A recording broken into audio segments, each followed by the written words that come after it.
Boa noite. Que a graça e a paz do nosso Senhor esteja sobre as nossas vidas essa noite. Amém? Que esse Deus fale ao nosso coração de uma maneira muito especial.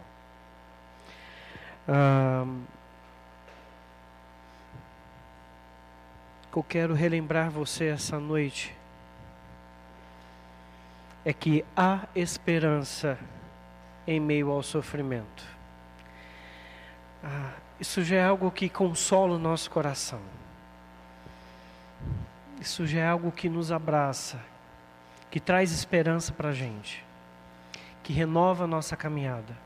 Saber desta verdade, que há esperança em meio ao sofrimento. Como é bom saber que essa certeza não é dada por um homem. Como é bom saber que essas palavras não são as minhas palavras, pois o homem é infiel. Se engana, volta atrás, se arrepende. Deus não é assim. Como é bom saber que essas palavras não são palavras de Charles Stanley, quando ele escreve o seu livro Como Lidar com o Sofrimento. E ao decorrer do seu livro ele responde essa pergunta.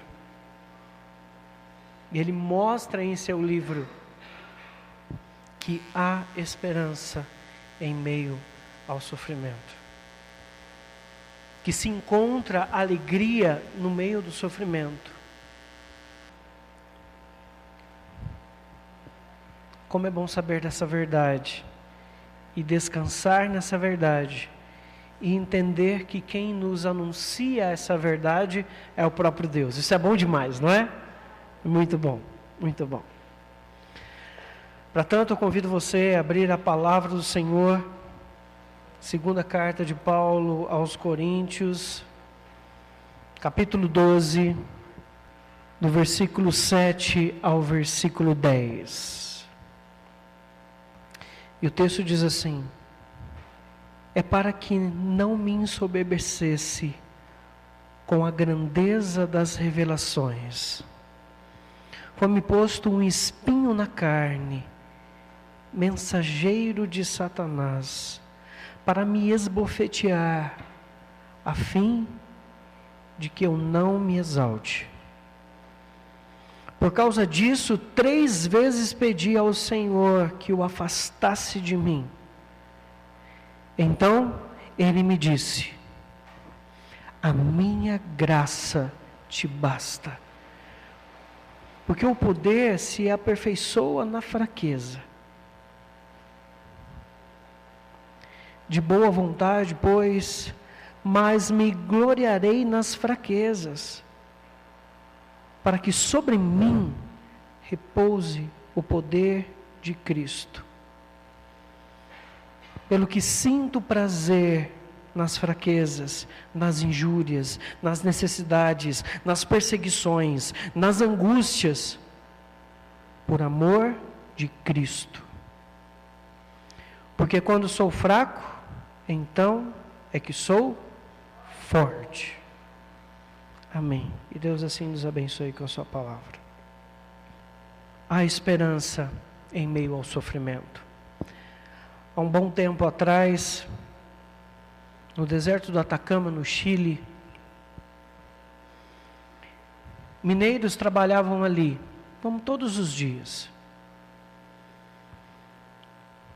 Homens que tinham conhecimentos técnicos para mexer com o que estavam mexendo. Não é à toa que eles estavam a mais ou menos 700 metros de profundidade abaixo da terra. Um dia comum, como qualquer outro dia. Mas coisa ruim na nossa vida não marca horário para acontecer. E foi exatamente isso que aconteceu na vida daqueles 33 mineiros que entraram para a história. Houve um deslizamento de terra e eles ficaram soterrados a mais ou menos 700 metros de profundidade. quando a gente não tem muito conhecimento na vida, talvez a gente sofra menos com algumas coisas. Não era a realidade daqueles mineiros também. Eles sabiam aonde eles estavam, a profundidade que eles estavam e a possibilidade extremamente rara deles saírem vivos dali. Segundos se passam como se fossem horas. Horas se passam como se fossem dias. Dias se passam como se fossem meses. Semanas se passam como se fossem anos. O sofrimento, a tristeza, a aflição, a falta da esperança preenchia o coração daqueles homens. Porém, depois de muita luta, conseguiram uma pequena sonda chegar até aqueles homens. E ali eles tiveram uma ponta de esperança. Tomaram a água que eles tanto desejavam. Comeram a comida que eles tanto ansiavam. Saciaram sua sede, a sua fome. E um pingo de esperança renasce no coração daqueles 33 homens. Mas a grande dificuldade é que eles sabiam, tecnicamente, a possibilidade de eles saírem vivos dali. Eles sabiam que se começassem a perfurar, tudo poderia se desmoronar ali, e eles seriam soterrados vivos. A ponta de esperança chegou, o alimento chegou, a água que refrescou as suas vidas, que refrescou a sua sede, que matou a sua sede, chegou. Mas ainda, a chance de sair vivo dali, não. A história já é conhecida. Finalmente, a sonda chegou até lá. E com muita dificuldade, um a um, foi tirado dali. Os que acreditavam no Senhor não colocaram aquele acontecimento por obra do acaso. Entenderam que foi a mão do Senhor que estiveram com eles ali. Deus cuidou de cada um deles naquele momento de dor, de desespero, de pranto, de falta de esperança, de sofrimento. E eles entenderam o que a gente vai conversar essa noite, que há esperança em meio ao sofrimento. Esse texto é um texto muito rico. E eu quero discorrer alguns pontos com vocês neste texto, para que a gente entenda definitivamente que há esperança em meio ao sofrimento. Em primeiro lugar, nós temos que entender que há um propósito divino em cada sofrimento. No caso de Paulo, é muito claro, a fim que ele não se ensoberbecesse. Há um propósito divino em cada sofrimento. Nós cremos na soberania de Deus. Deus é soberano sobre todas as coisas. Ele é soberano sobre a nossa vida. E que bom que é assim. Porque eu sou falho demais. Nem sempre as minhas escolhas serão as melhores escolhas. Mas as escolhas de Deus na minha vida serão as melhores escolhas, com toda certeza. Nada melhor do que entregarmos a nossa vida nas mãos do autor da vida. E quando a gente entrega a nossa vida nas mãos do autor da vida, a gente entende que há um propósito divino em cada sofrimento. No caso de Paulo, era para moldar o caráter de Paulo, era para que Paulo continuasse focado. Paulo entendia que o que estava acontecendo com ele é para que ele não se ensoberbecesse. Paulo se conhecia.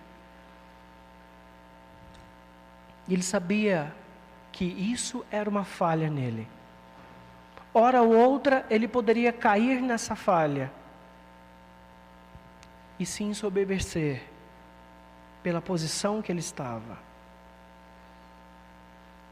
Por causa do respeito que ele tinha de muitas pessoas. E até existia um grupo que era dele.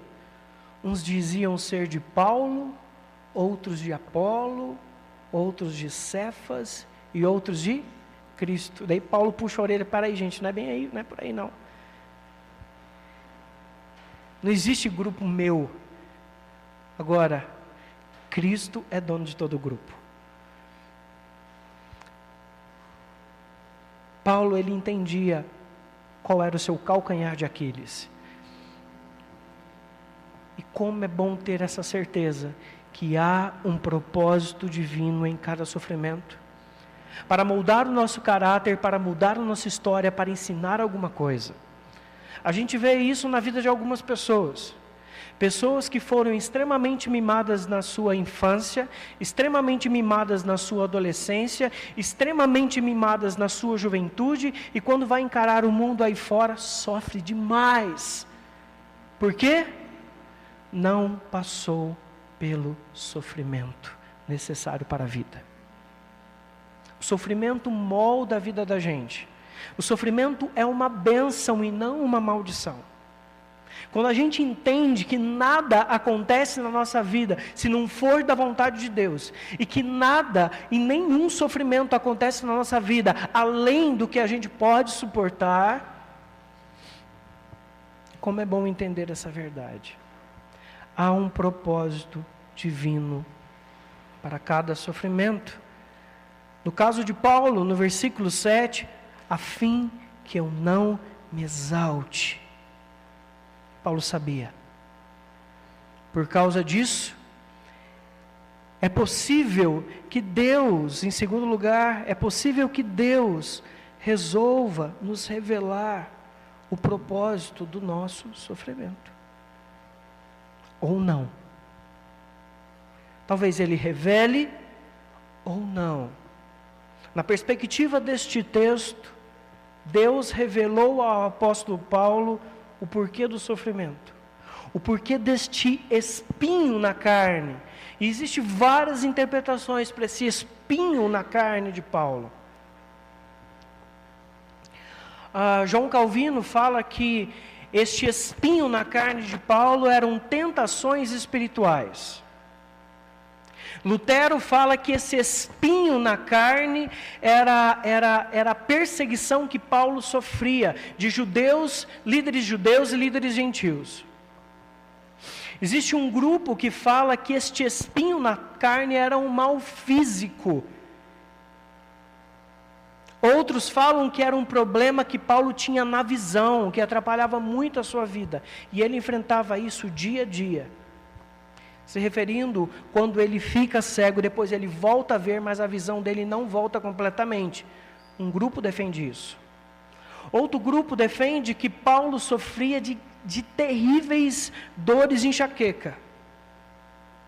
Dores de cabeça, assim, de tirar alguém do sério. Outro grupo fala que neste momento Paulo estava deprimido, estava em depressão e precisava de ajuda, mas Deus o sustentava. Independente do sofrimento, de qual é o sofrimento de Paulo, Deus usou este sofrimento para moldar o seu caráter. E aprove a Deus, foi da vontade de Deus, revelar a Paulo o motivo, o propósito deste sofrimento. No versículo 7 diz, a fim que eu não me exalte. Deus pode revelar o propósito do sofrimento na sua vida. Deus pode não revelar. Talvez Ele não revele porque Ele quer que você o busque mais. Que você corra mais atrás dEle. Que você dependa mais dEle. Que você abaixe a sua bola e entenda que você não é um super-homem ou uma super-mulher. Que você tem seus erros e você precisa do Senhor na sua vida. É possível que Deus resolva nos revelar o propósito do nosso sofrimento. Talvez não também. Mas no momento oportuno, Ele vai falar ao seu coração e vai mostrar qual é o propósito do sofrimento na sua vida. Isso é bom demais. Isso é bom demais. Bom demais. Em terceiro lugar, Deus nunca nos repreende se perguntarmos por quê, ou se pedimos que Ele remova o sofrimento.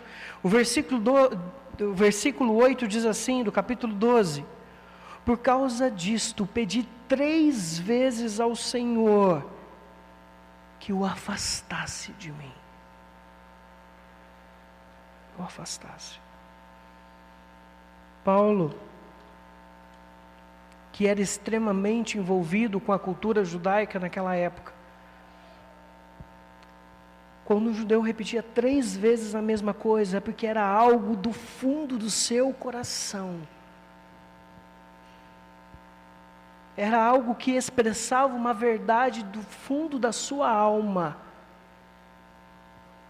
Por isso que ele diz, e as pessoas que receberam essa carta entenderam isso. Por causa disso, pedi 3 vezes ao Senhor que o afastasse de mim. 3 vezes. Deus, Ele nunca nos repreende se perguntarmos o porquê do nosso sofrimento. Ou se pedirmos para que Ele remova o nosso sofrimento. Talvez é exatamente isso que Ele espera de você. Que você peça a Ele. Que você se coloque na presença dEle, aos pés dEle, se debruce aos pés do Senhor e chore. Fale, Senhor, me livre desse sofrimento. Tá difícil demais para mim. A carga é pesada demais. E eu preciso de do livramento do Senhor. Talvez é isso que Deus esteja esperando de você.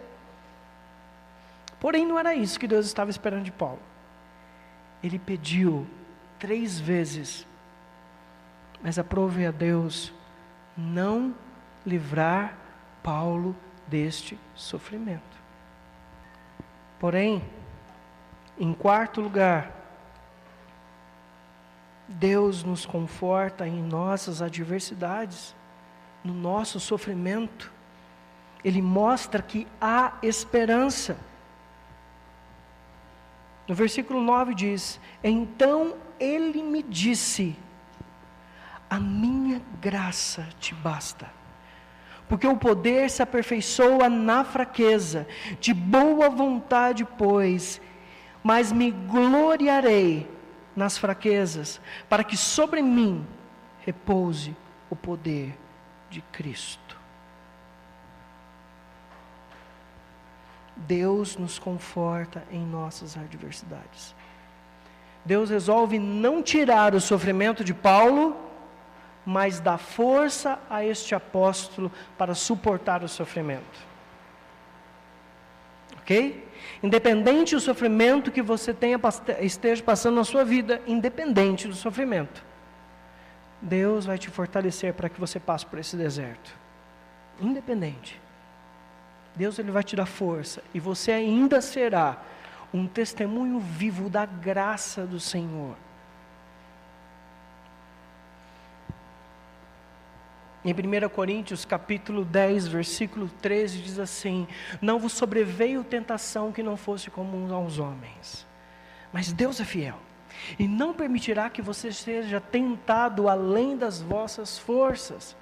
Pelo contrário, é no meio da tentação que Ele providenciará um escape, livramento, de forma que você possa suportar.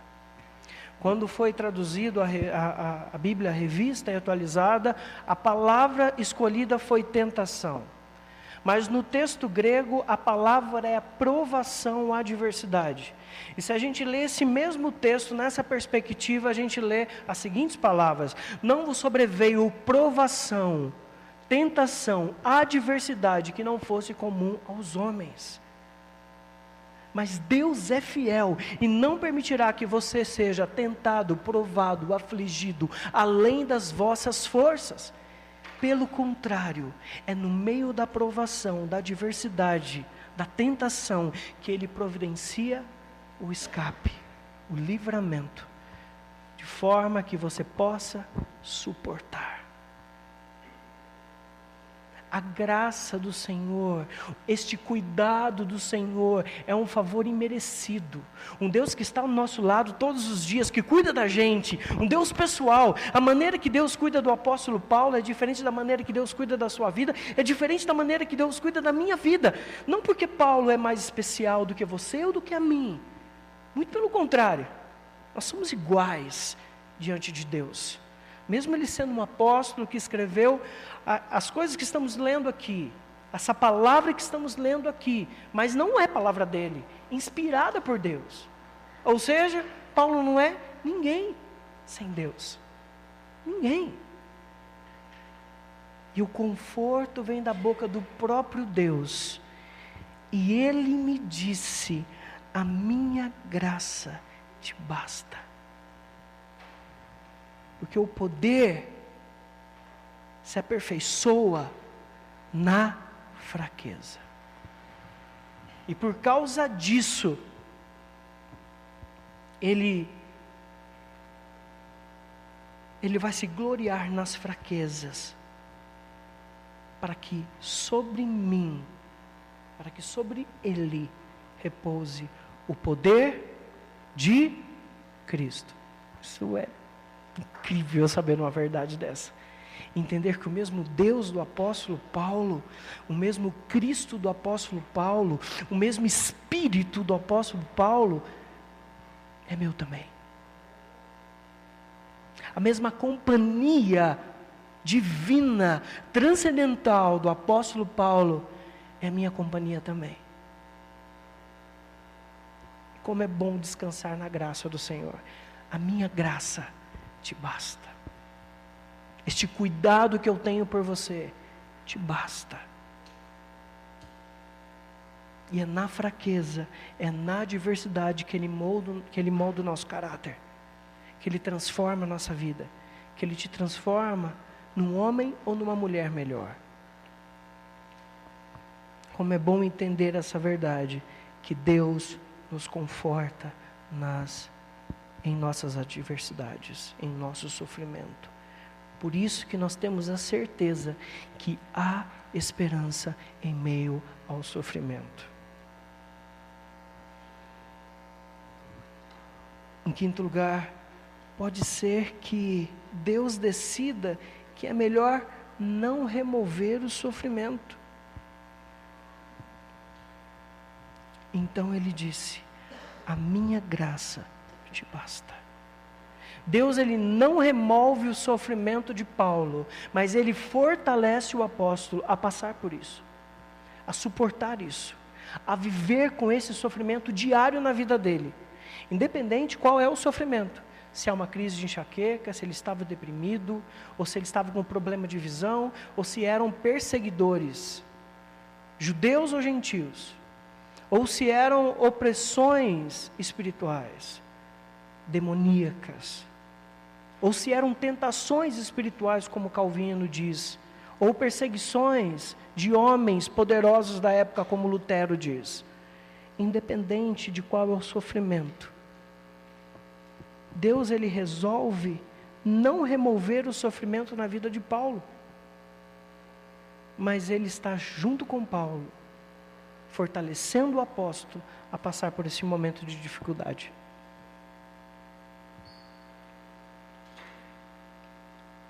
E um dos seus escritos, eu imagino que com certeza ressoou no momento que Paulo, na sua própria terra, perde a sua cabeça. Eu acho que quando ele estava para perder a cabeça, as palavras que ele escreveu, inspiradas por Deus, deve ter soado na sua própria cabeça. Combati o bom combate, completei a carreira, guardei a fé. Este Deus que permitiu o sofrimento na vida de Paulo, o sustentava dia após dia, o fortalecia dia após dia, para que ele fosse vencedor, recebesse a coroa da vida, recebesse o direito de dizer: combati o bom combate, eu completei a carreira e eu guardei a fé. Em sexto lugar,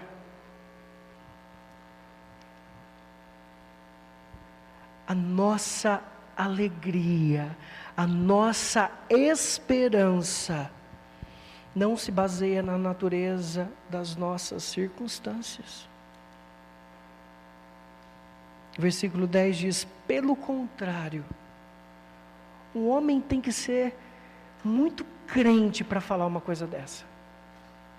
Pelo contrário, sinto prazer nas fraquezas, nas injúrias, nas necessidades, nas perseguições, nas angústias, por amor de Cristo. Se você chegar no seu trabalho, no meio dos seus amigos não crentes, e você dizer essas palavras: sinto prazer nas fraquezas, nas injúrias, nas necessidades, nas perseguições, nas angústias. Sabe o que seus amigos vão dizer? E o Rivotril está bem? E o diazepam?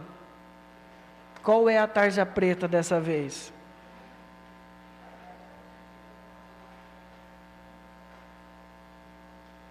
E o terapeuta? Manda um abraço para ele, tá? Né? Nos nossos dias, uma pessoa de sã consciência não fala uma coisa dessa. No meio da igreja, isso não se comenta. Pelo contrário, sinto prazer nas fraquezas, nas injúrias, nas necessidades, nas perseguições, nas angústias. Agora, espera aí. Quem é o apóstolo Paulo? Quem é você? Quem sou eu? É tudo zero esquerda. Tudo não vale um tostão furado, todo mundo. E principalmente o apóstolo Paulo, que é tão pecador quanto você e quanto eu. Você já parou para pensar nisso? Que Paulo era um ser humano como você, que Paulo era um ser humano como eu sou. Ele não era um santo. Ele não era alguém que tinha uma divindade, alguém transcendente, que era diferente das outras pessoas. Tanto ele era uma pessoa comum como eu e como você, Deus conhecia tanto o coração do apóstolo Paulo, que resolve não tirar o sofrimento dele não.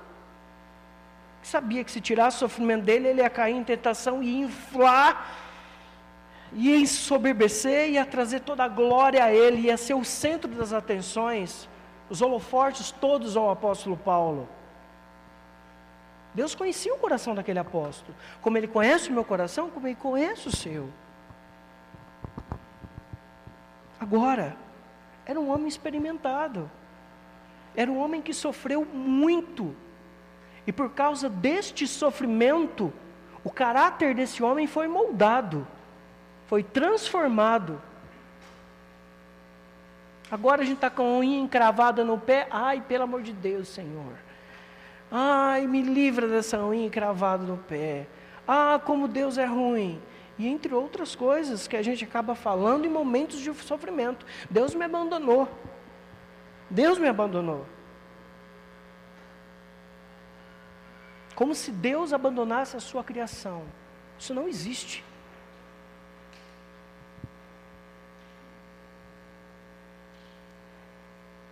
Essa linha da teologia chama deísmo. E eu estou fora disso. Como um Deus que criou todas as coisas, como um relojoeiro que deu corda no relógio, deixou esse relógio funcionando, deixou esse mundo criado e foi embora, virou as costas para a sua criação e foi embora. Eu não acredito nessa linha de pensamento. Como a teologia relacional, que questiona a soberania de Deus, a onisciência de Deus, e explica, sabe por quê? Os terremotos do mundo, sabe por que o seu parente morreu? Sabe por que a mãe do pastor, a mãe da esposa do pastor Albert faleceu agora há 2 horas, 3 horas atrás? Sabe por quê? É porque Deus não sabia que isso ia acontecer. Que se Ele soubesse, Ele ia cuidar. Eu não acredito nessa linha de pensamento.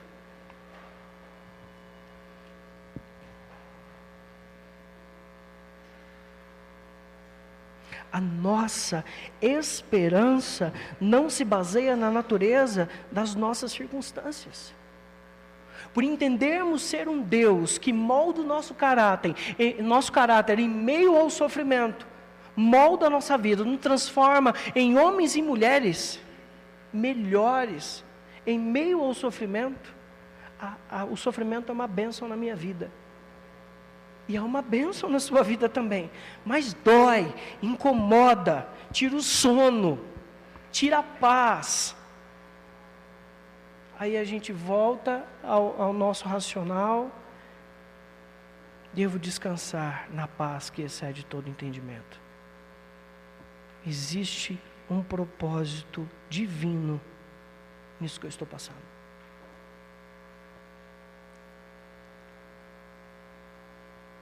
A nossa esperança, a nossa alegria não se baseia na natureza, nas circunstâncias da nossa vida. Pelo contrário, versículo 10, sinto prazer nas fraquezas, nas injúrias, nas necessidades, nas perseguições, nas angústias, por amor de Cristo.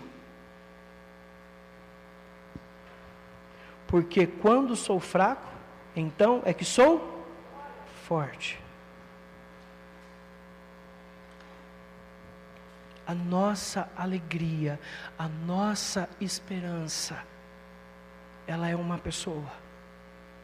Ela é Jesus Cristo na nossa vida. Como é bom saber dessa verdade. Em 7º e último lugar, a chave para crescermos no sofrimento é vê-los em função do amor de Cristo. A chave para crescermos no sofrimento é vê-los em função do amor de Cristo.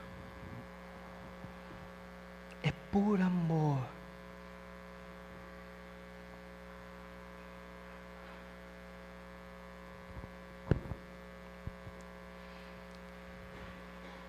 Arleide, ela foi visitada por um pastor.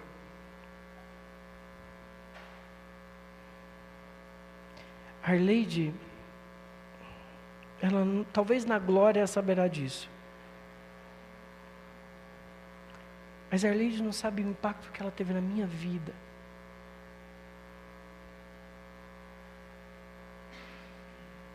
Uma mulher crente, dedicada à igreja,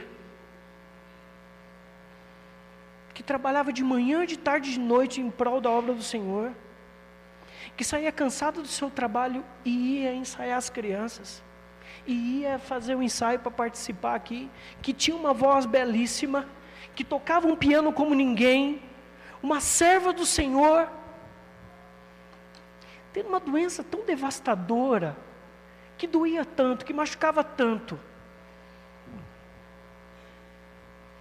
E um pastor visitou essa nossa irmã.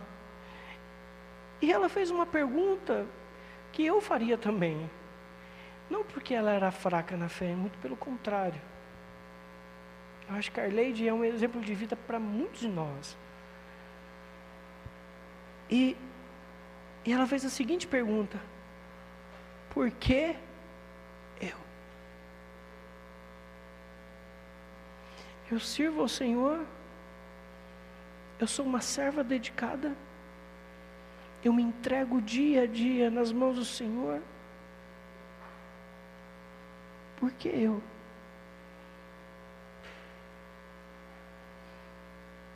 Esse pastor disse assim: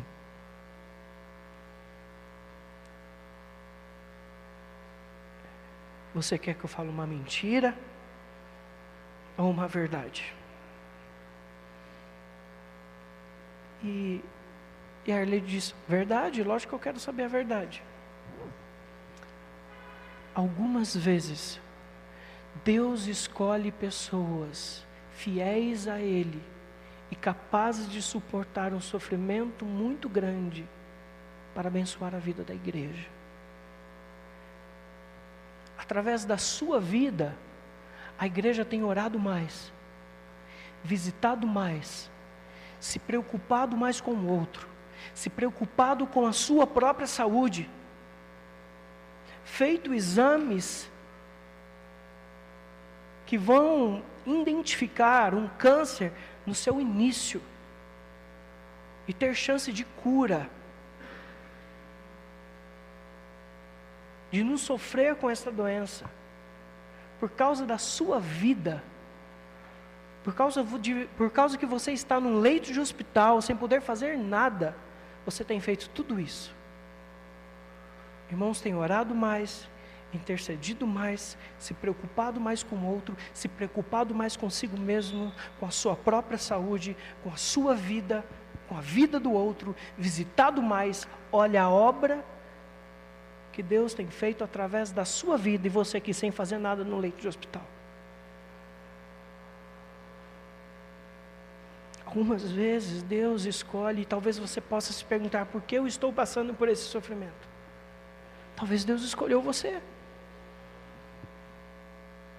para mudar a vida de pessoas, para ser um exemplo vivo do amor de Deus na sua vida, para ser um exemplo vivo de fé, de confiança em Deus, que mesmo você passando por momentos de grande tribulação na sua vida, você ainda fala: eu confio em Deus, Deus pode mudar a minha história. E por causa do seu testemunho, você se torna um exemplo vivo da graça do Senhor. Agora, se você olhar por todo o contexto bíblico, você vê a vida fácil de homens aqui? Ou mulheres? Não. Homens que foram crucificados como Jesus, crucificados de cabeça para baixo, que perderam a sua cabeça como o apóstolo Paulo. Você gostaria de ter o final da sua vida assim?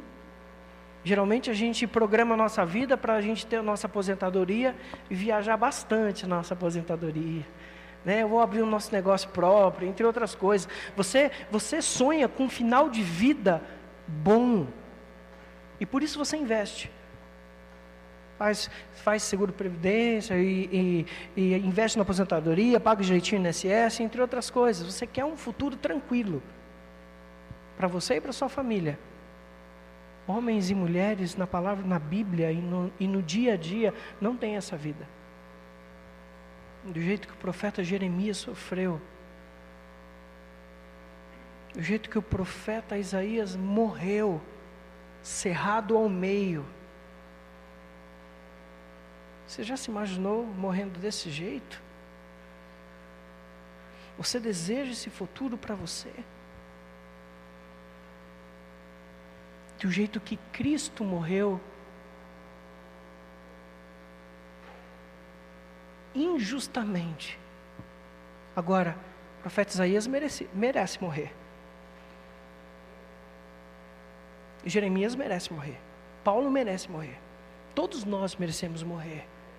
Porque o salário do pecado é a morte. Mas Jesus, Ele não merecia. Ele não merecia passar pelo que ele passou, mas ele passou. E ele fez isso por você, por mim, por mim.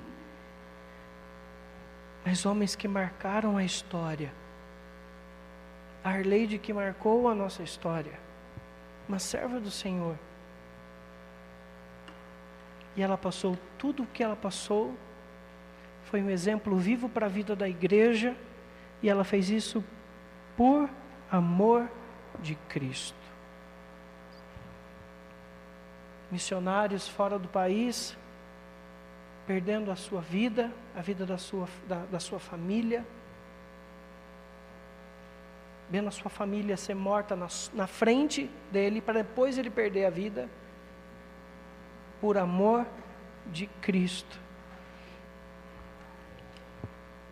A chave para crescermos no sofrimento é vê-los em função do amor de Cristo. Agora, você tem a certeza e a convicção que há esperança em meio ao sofrimento. Há esperança. Deus está com você, né? Nesse mês estamos tratando sobre isso. Acolher aquele que não vê a esperança. Se você por acaso sabe de alguém, da igreja ou fora da igreja, convertido ou não, você pode dizer a essa pessoa que há esperança em meio ao sofrimento. E essa esperança se encontra na pessoa de Jesus Cristo. Agora, o que eu quero deixar para você, como você pode descansar nesta verdade? Então, ele me disse: a minha graça te basta. A graça do Senhor, ela nos basta. Como é bom descansar nessa verdade. Amém? Glória a Deus por isso. Como é bom saber que temos um Deus presente, que cuida da gente, dia após dia, que não cessa o seu cuidado. E como Cabral disse no início, um Deus que não cuida da gente somente no momento do sofrimento, cuida todos os dias. No momento de festa na sua vida, Deus está lá. No momento de pranto na sua vida, Deus está lá. No momento cotidiano, normal, dia após dia, no trabalho, está tudo bem, Deus está lá. Ele é o nosso socorro bem presente em toda e qualquer situação. Baixe sua cabeça, eu quero orar por você. Se caso você tenha passado por um sofrimento, talvez seja a hora de você orar a Deus e pedir: Senhor, retire esse sofrimento da minha vida, mude a minha história. Talvez Deus está esperando isso de você, e Ele pode tirar esse sofrimento da sua vida, ou talvez Ele ache que não é a hora ainda, mas saiba que é o melhor para você. Baixe sua cabeça, vamos orar. Ore comigo. Peça isso a Deus essa noite. Senhor, Deus de amor, como é bom saber que o Senhor está com a gente todos os dias. Como é bom descansar nessa verdade e entender que a graça do Senhor nos basta. Eu não sou merecedor dessa graça. Ninguém aqui é. Servos do passado não eram merecedores dessa graça. Servos do presente não são merecedores dessa graça. Mas, ó Pai, pela sua misericórdia, que se renova a cada manhã na nossa vida, o Senhor cuida da gente. O Senhor derrama sobre cada pessoa aqui a sua graça, o seu cuidado, o seu zelo. Como é bom podermos descansar nesta graça. Como é bom podermos descansar nos braços do Senhor. Como é bom entender que o Senhor é o nosso socorro bem presente. Como é bom saber desta grande verdade que o Senhor nos anuncia, que há esperança em meio ao sofrimento. Através, ó Pai, desta verdade, nós podemos anunciar e acolher pessoas que não vê mais a esperança. Como é bom saber que a esperança não é um endereço, que a esperança não é dinheiro na nossa conta. Como é bom saber que a esperança, ela se encontra na pessoa de Jesus Cristo. Nos ajude diariamente a entregarmos as nossas vidas ao Senhor, a entregarmos a nossa história nas Tuas mãos, a depender do Senhor e poder descansar nessa verdade da graça do Senhor na nossa vida. Em nome de Jesus que nós oramos, agradecemos, ó Pai. A sua igreja está em oração. Alguns estão pedindo ao Senhor, clamando ao Senhor, rogando ao Senhor, para que o sofrimento seja cessado na vida delas. O Senhor pode fazer isso. Talvez o Senhor estava só esperando esta pessoa pedir de todo o coração. Talvez esse sofrimento cesse. Talvez ainda não chegou a hora, como não tinha chegado a hora ainda na vida do apóstolo Paulo, que ainda sofria esse espinho na carne. Senhor, da mesma forma que Paulo, ele pediu ao Senhor para que afastasse o sofrimento dele, a igreja está de todo o coração pedindo, ó Pai, afaste o sofrimento da vida dessas pessoas, da vida dos familiares dessas pessoas. Em nome de Jesus que nós oramos, acreditando que há esperança em meio ao sofrimento. Como é bom descansar nessa verdade. Em nome de Jesus. Amém. E que a graça do nosso Senhor e Salvador Jesus Cristo, que o amor de Deus, o nosso Pai, que a comunhão e a consolação do Divino Espírito esteja sobre a vida de cada um de vocês, desde agora e para sempre. Amém.